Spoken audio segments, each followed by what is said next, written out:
सौगात की एक बात यह कि ट्रंप अब जेलेंस्की पर जोर लगा रहे हैं कि रूस के साथ डील कर लो और युद्ध बंद करवाओ। यानी पुतिन तो सुन नहीं रहे।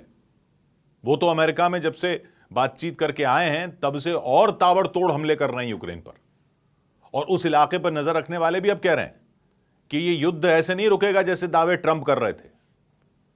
तो क्या पुतिन 1991 का बदला ले रहे हैं, 1991 का? बहुत से लोग तो जानते भी नहीं कि 1991 से पहले क्या था, 1991 में क्या हुआ, और अब यह जो युद्ध हो रहा है वो क्यों हो रहा है। यूक्रेन अलग देश नहीं था, सोवियत संघ का हिस्सा था। वो सोवियत संघ टूट गया था 1991 में।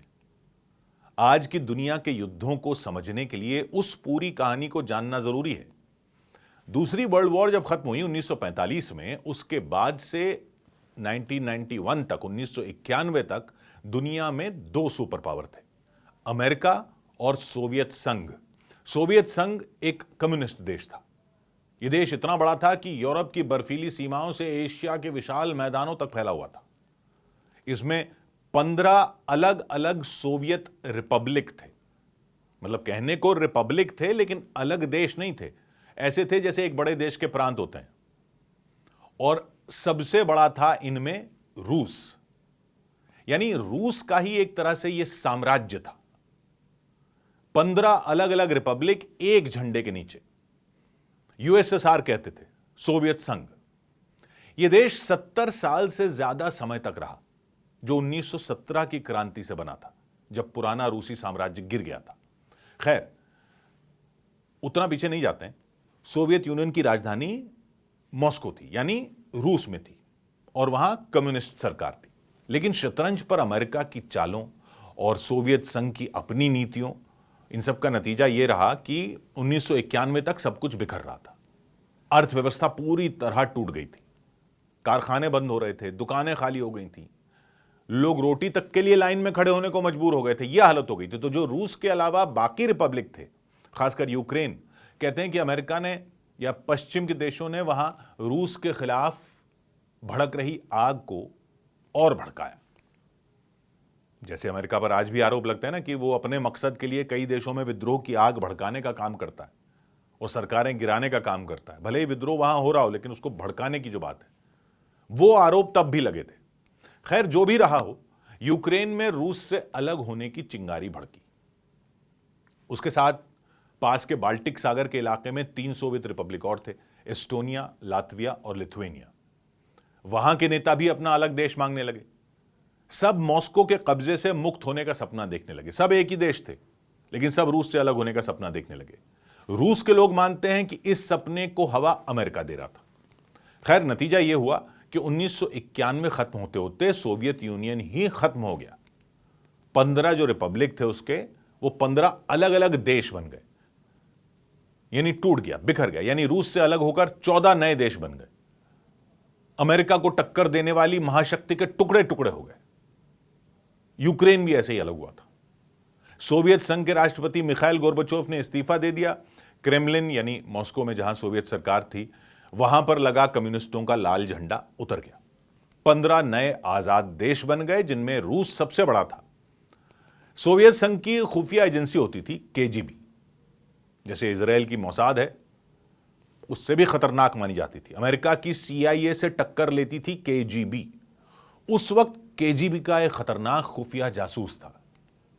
जैसे कहानियों का जेम्स बॉन्ड होता है, वैसा खतरनाक और दिलेर माना जाता था। नाम था व्लादिमीर पुतिन।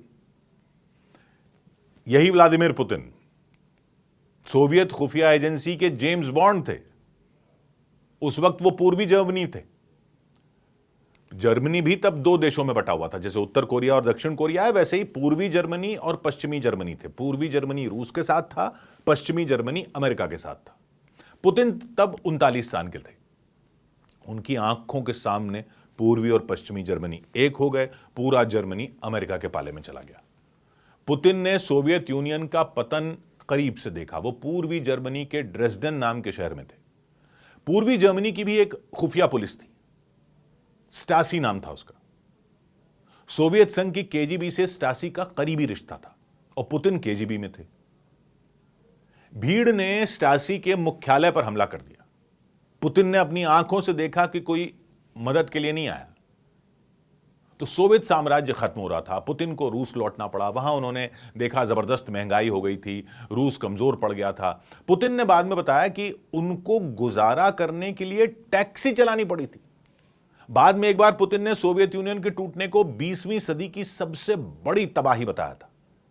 यानी ये उनके लिए सिर्फ जमीन खोने की बात नहीं थी, ये उनके लिए निजी मामला था, पर्सनल था। जिस सुपर पावर के वो सुपर एजेंट होते थे, वो सुपर पावर खत्म हो गया था। पुतिन के लिए सोवियत यूनियन कोई फेल हुआ एक्सपेरिमेंट नहीं था। वो मानते हैं कि रूस ने जो अपने साथ 14 देशों को लेकर सुपर पावर देश बनाया था, वो सैकड़ों साल पुराने रूसी साम्राज्य को ही दोबारा खड़ा किया गया था। 1991 में जब उस देश का पतन हुआ तो 2.5 लाख रूसी लोग तो बाकी 14 नए बने देशों में रह गए, क्योंकि सब फैले हुए थे, वो एक ही देश था। फिर रूस के अलावा 14 और देश बन गए, तो वहां भी कुछ रूसी रह गए। इसने रूस को दुनिया में अपमानित किया। जो पहले अमेरिका को टक्कर देता था, पश्चिमी देशों से कर्ज मांग रहा था, वहां से लेकर अब आज के टाइम में आइए, पुतिन अब 72 साल के हैं, 20 साल से ज्यादा समय से सत्ता में है, और वो भूले नहीं है। उन्होंने इन 20 साल में रूस को फिर मजबूत किया, फिर से अमेरिका जैसी ताकत के सामने खड़ा किया। तेल से पैसा कमाया रूस ने, पुतिन ने फिर से बड़ी सेना खड़ी की।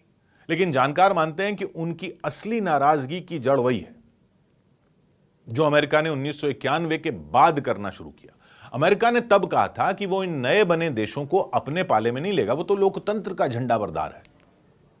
लेकिन पुतिन और रूस के नेताओं और लोगों का मानना है कि अमेरिका ने 1991 के बाद से ही अपनी बात से मुकरना शुरू कर दिया था। पहले तो उसने सोवियत संघ से अलग होकर बने ये नए देशों को नेटो में सीधा नहीं लिया। उसने सोवियत संघ के पड़ोसी और पहले जो उसके प्रभाव में थे, पहले उन देशों को टारगेट करना शुरू किया, जैसे पोलैंड, हंगरी, चेक रिपब्लिक। ये सब सोवियत यूनियन में नहीं थे, लेकिन थे उसके साथ ही। सोवियत यूनियन के प्रभाव से वो निकले, सोवियत यूनियन टूट गया तो उन्होंने नेटो की शरण ली। और नेटो क्या है?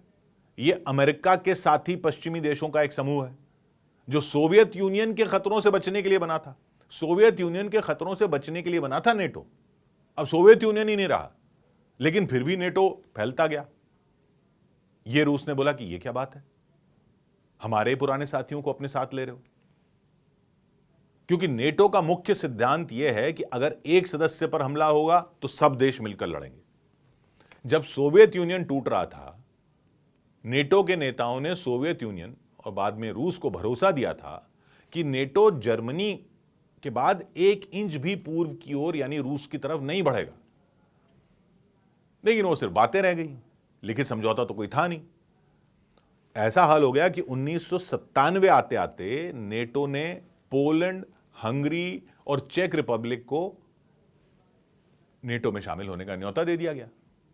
यानी ये समझ लो कि अमेरिका की सेना रूस के करीब ही जाकर बैठ गई। अब रूस ने विरोध किया, लेकिन वो कमजोर हो चुका था, अमेरिका ने भाव नहीं दिया।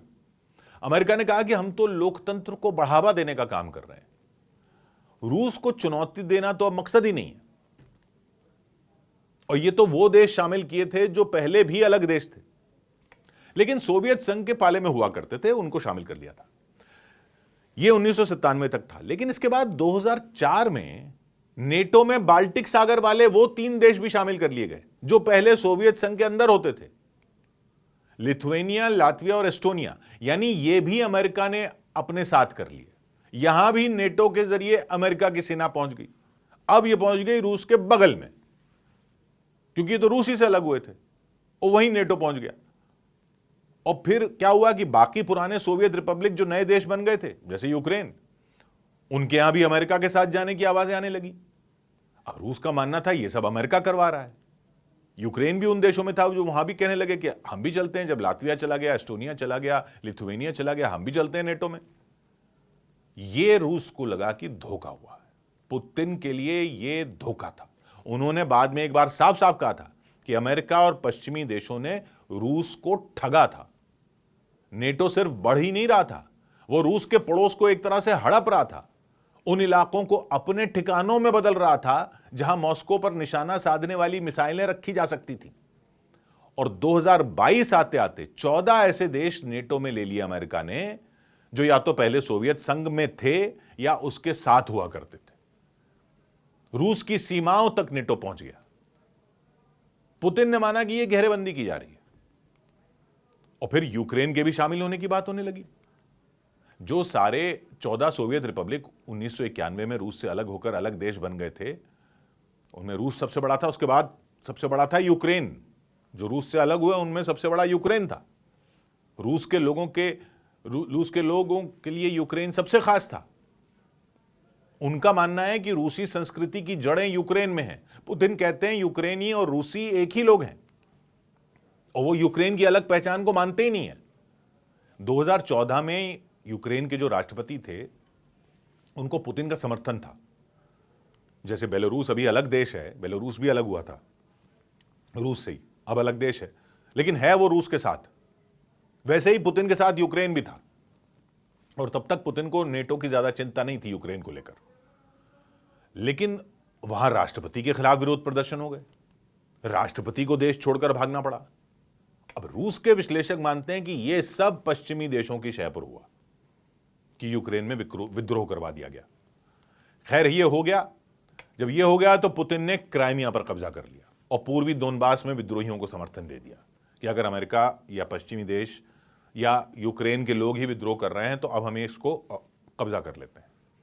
यह रूस की तरफ से एक तरह से चेतावनी थी, क्योंकि अब रूस को लगने लगा कि अब वो रूस कमजोर नहीं है। अब भी अगर उसको कमजोर माना जाएगा तो दिखाना पड़ेगा। जब यूक्रेन ने पश्चिम की ओर हाथ बढ़ाया, ईयू के साथ समझौते किए, नेटो से नजदीकी बढ़ाई, तो पुतिन गुस्से में आ गए। 2022 तक रूस मजबूत हो चुका था। वो 1991 वाला कमजोर रूस नहीं था। कोविड में पुतिन ने पूरी बिसात बिछा ली थी, और पश्चिमी देश कोविड में उलझे रहे थे। अमेरिका अपने चुनावों की तरफ बढ़ रहा था। ट्रंप ने फिर से चुनावों में उतरने की बातें करनी शुरू कर दी थी। पुतिन को दिखा मौका, और 24 फरवरी 2022 को टैंक यूक्रेन में घुस गए। पुतिन ने कहा यह बस स्पेशल मिलिट्री ऑपरेशन है, लेकिन इसका मतलब था यूक्रेन की आजादी और नेटो के सपनों को कुचलना। तब से युद्ध चल रहा है। यूक्रेन पश्चिमी हथियारों से लड़ रहा है, लेकिन रूस धीरे धीरे आगे बढ़ रहा है, गांवों पर कब्जा कर रहा है। तो पुतिन 1991 भूले नहीं है। वो इस पूरे क्षेत्र को मॉस्को के अधीन करना चाहते हैं। कोई नेटो नहीं, उनके हिसाब से चलने वाली सरकारें होनी चाहिए। यह 1991 का बदला है, पुतिन का बदला है, रूस का बदला है। उनको लगता है अमेरिका अपनी बात से मुकर गया और नेटो को हमारे बगल में लगाकर बैठा दिया, तो हम भी फिर वो सीमाएं क्यों ना मिटा दें जो 1991 में खींच दी गई थी। वो ट्रंप के सामने चाल पर चाल चले जा रहे हैं। ट्रंप मानते हैं उनका और पुतिन का पुराना रिश्ता है। उन्होंने एक दूसरे की तारीफ की फोन पर बातें की। अगस्त में अलास्का में मिले। पुतिन ने सब कुछ किया, लेकिन वो नहीं किया जो ट्रंप चाहते थे। ट्रंप ने कहा था वो 24 घंटे में युद्ध खत्म करवा देंगे, लेकिन अब साफ दिख रहा है कि पुतिन ऐसे नहीं मानने वाले। यूक्रेन नेटो में नहीं शामिल किया जाएगा, उतने पर भी नहीं मानने वाले। क्राइमिया रूस का ही रहेगा, उतने पर भी नहीं मानने वाले। दोनबास वाला इलाका भी रूस का ही रहेगा, उतने पर भी पुतिन नहीं मानने वाले। क्योंकि पुतिन समझ चुके हैं कि ट्रंप जल्दी से कुछ हो जाए, ऐसा चाहते हैं।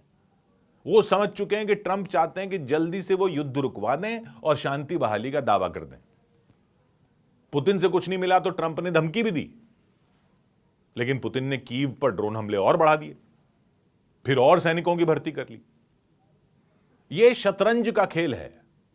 पुतिन बातचीत को लंबा खींचते दिख रहे हैं। दोनबास में धीरे धीरे और आगे बढ़ते जा रहे हैं, और नेटो में दरार दिख रही है उनको।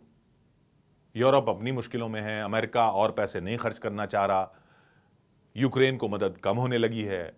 ट्रंप तो अब वो कह रहे हैं जो अब तक पुतिन की बात थी कि यूक्रेन मुश्किल में है, ज़ेलेंस्की को समझौता करना चाहिए, ये अब ट्रंप कह रहे हैं। पुतिन युद्ध विराम की बात ही नहीं सुन रहे। वो इंतजार कर रहे हैं कि ट्रंप झुकेंगे, यूक्रेन की मदद काटेंगे, कीव को जमीन देने का दबाव डालेंगे, तब तक रूस धीरे धीरे बढ़ता रहेगा। नेटो में खर्च को लेकर झगड़े चल रहे हैं, पुतिन दबाव बढ़ाते जा रहे हैं। नागरिकों पर बमबारी, पोलैंड पर ड्रोन से धमकी, शी जिनपिंग से तेल के पैसे के लिए नजदीकी, ये सब ट्रंप को थकाने की रणनीति दिख रही है। अगर यूक्रेन झुक गया तो बाकी देश, जॉर्जिया, मोल्दोवा, वो सब जो अमेरिका और यूरोप के साथ जाने की सोच रहे थे, वो भी मजबूर हो जाएंगे अपना सपना भूलने को। और तब शायद पुतिन का सपना पूरा होगा, बदला पूरा होगा। 1991 का बदला। 100 बात की एक बात।